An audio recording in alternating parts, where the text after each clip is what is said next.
Welcome back here on KWN TV, where we're about to have a Tigers 2nd and 5, 2nd and 6 here. Holloway rolling out right and just gets demolished. Number 77, Blake Muir right there. Never really had a block on that guy. Kid just made a play on Dawson. Kind of got served up to him, unfortunately. Because that's not the first time we've seen that tonight, where Dawson's tried to roll out and he gets hit almost immediately, or has to, make a cut up field, just because, if he keeps running out, he's going to get drilled. Yeah, we got to give Dawson a little bit of time. Like I said, we've never been a passing attack, so it's something maybe a little foreign to us. Hopefully we can kind of work the kinks out before we hit Lookout Valley on the 18th. It'll be 3rd and long here.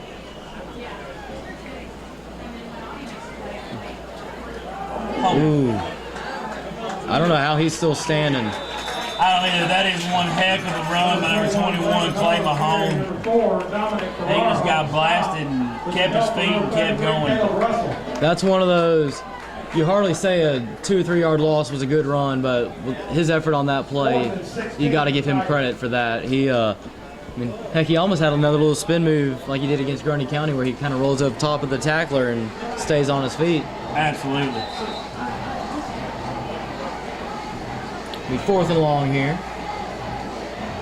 I believe we're going to punt. Hopefully we got our issues worked out from the last time. And it looks like we do. Cody right there. We get a Tiger bounce. It's good to see him get a good punt like that, because like you saw earlier, we saw him hobbling around a little bit. Looks like he should be fine, nothing major at all. Yeah, hopefully you hope it's just the basic bumps and bruises of the football season. It'll be 1st and 10 here for Davidson Academy with about 10 minutes left in the game.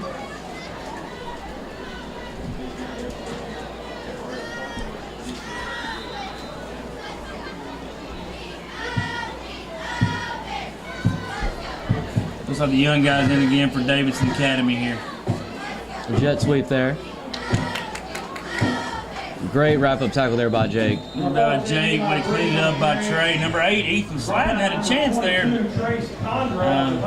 Didn't make a play. Like I said, hopefully he's going to take his lumps right now. We almost want to see him kind of play like a sophomore here in a couple of weeks when we need him. I think you're right, Coach. Even some, like you said, some of these young guys, they'll make a few mistakes tonight. Personally, I'd much rather make a mistake down 49-14 than I would a few weeks from now, close game, district game. Yeah, those are ones that matter, especially with the redesigned playoff formation in TSSAA. These are just kind of going your overall record, but you're going to be seeded and you get your playoff berth by your region standings. So, like I said, work all the rust and the kinks out, and let's be fine-tuned machine on September 18th when Lookout Valley comes for homecoming. Be 3rd and short here.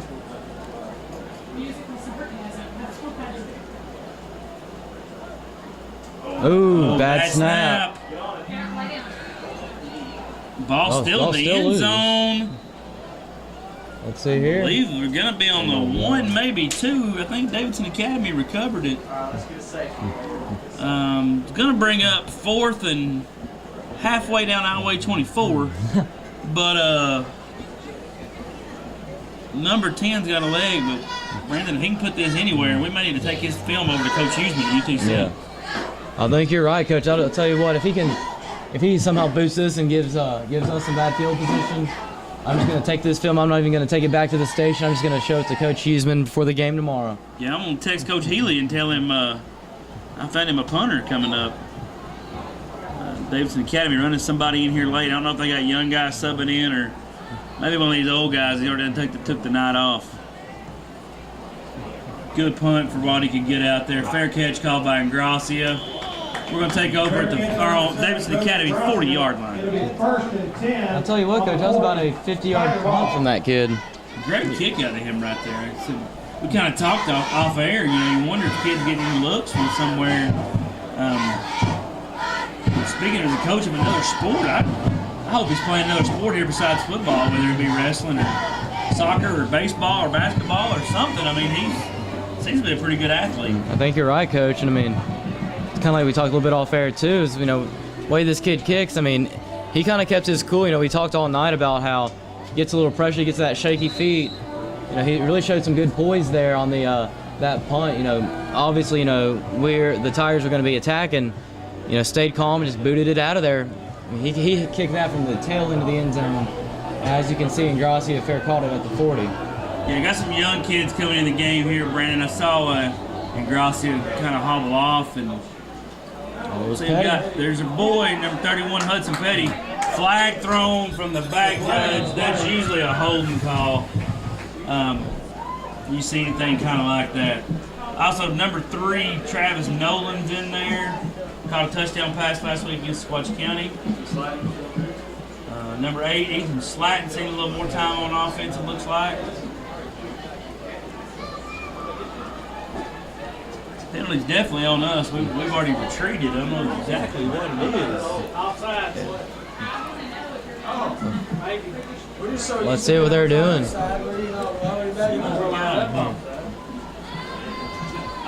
We have a chop block on the offense, or commonly called a block below the waist in high school.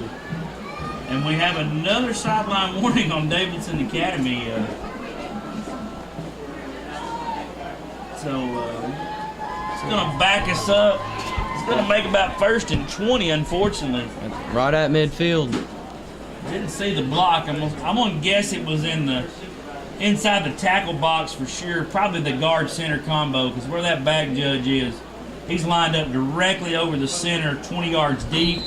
So I'm going to say it was somewhere in that box where it happened. I think you're right, Coach. We're going to start and run to the right. Falls forward again about 4 yards.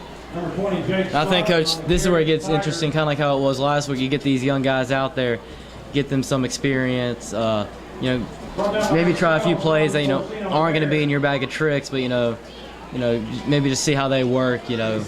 Yeah, I just saw number 12, John King, come into the game, and number 14, Garrett Schrum, sub out. It'll be good to get him a little bit of a breather, a little bit of a break here. It'll be 2nd and long here for the Tigers. About a little bit under 5 minutes left. Have a little confusion there with John King. Yeah, freshman trying to get in the game. Toss left, nice cut by Petty to cut up the middle. Good play there. I think the snap may have been just a tad bit high there. Lineman-wise, I see number 51, Cody Maddox out there. Our kicker, number 49, Austin Nunley, coming in, getting a little mop-up duty at our, almost like a tight end wide receiver look Coach Helton has here.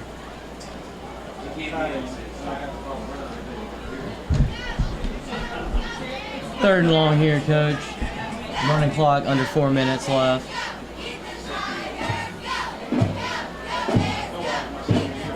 Just a handoff up the middle to Jake. Bulldozes his way through. Nice tackle there by number 5 of the Bears. Just wrapping up Jake's legs and holding on for dear life. Good run by Jake. Another lineman sub, number 66, Seth Cumbie. Seth is somebody that can give us some lineman depth.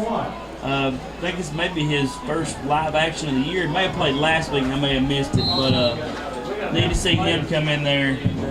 Number 4, Thunder Roberts. Oh, Thunder's coming in. Thunder's in the game. Number 17, Teddy Tanya Franca.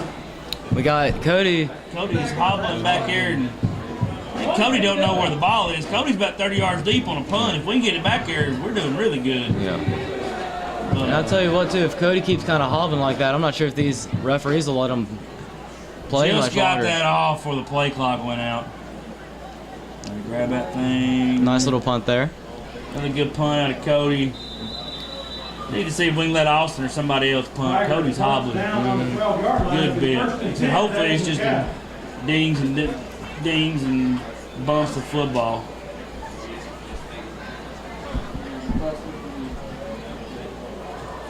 I hope so too, Coach, but it seemed a little bit more animated that time. I hope he didn't aggravate it or anything. It's like you said, we need our guys 100% healthy, next week for Bledsoe County, but definitely in 2 weeks. Absolutely. Like Brandon said, just a reminder, next week we take a trip further up Highway 28 to the Pikeville to play the Bledsoe County Warriors. Then the following week, September 18th, we'll be home against Lookout Valley for our homecoming festivities.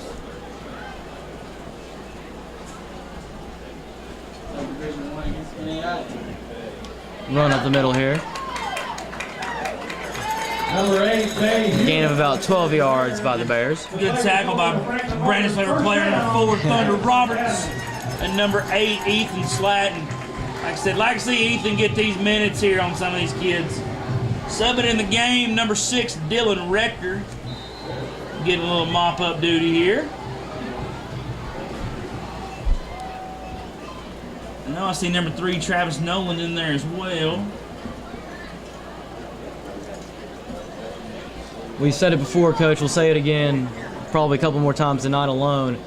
Still real good to see these young guys in there. I mean, look at it 2 weeks ago. Talked about Holloway. Here he is starting 2 weeks later. Never know what could happen where we have. I mean, I think Ethan was actually on the starting roster tonight. See if Thunder Roberts or Petty might be starting later in the year when they need them. Number 25, Hayden Cowden, coming in the game right there, and everybody's favorite player, number 32, Dennis the Hitman Hurd, making an appearance tonight. Second and long here. Great show of class by Coach Quinn and the Davidson Academy Bears. Kind of pulling the reins back on this no-huddle offense and not snapping it till it's under 10. Good show of sportsmanship right there by these guys. And he even took a knee right there. We got to give a special thanks to Coach Harper and everyone else over here at Davidson Academy for being so welcoming, letting us come up here for the trip, giving us a spot in the press box so we can do this great game. Absolutely. As always, we want to thank our great fans for coming out. We also want to thank our sponsors. Without them, none of this would be possible. Brandon, if you want to read our list off real quick. I was going to say, I read the first 5 earlier. I'm going to read off the last 5 now. We have the Valley View Assisted Living, Whitwell Pharmacy, Raceway, Johnny's Hook and Grill, and Comfort and Joy Floral Arrangements. So I'd like to thank you all the sponsors again. Couldn't do it without you. Thank you for watching KWN. We're going to have a quick post-game show brought to you by the Reed Funeral Home in Whitwell shortly after this quick break. We'll be back on KWN in just a minute.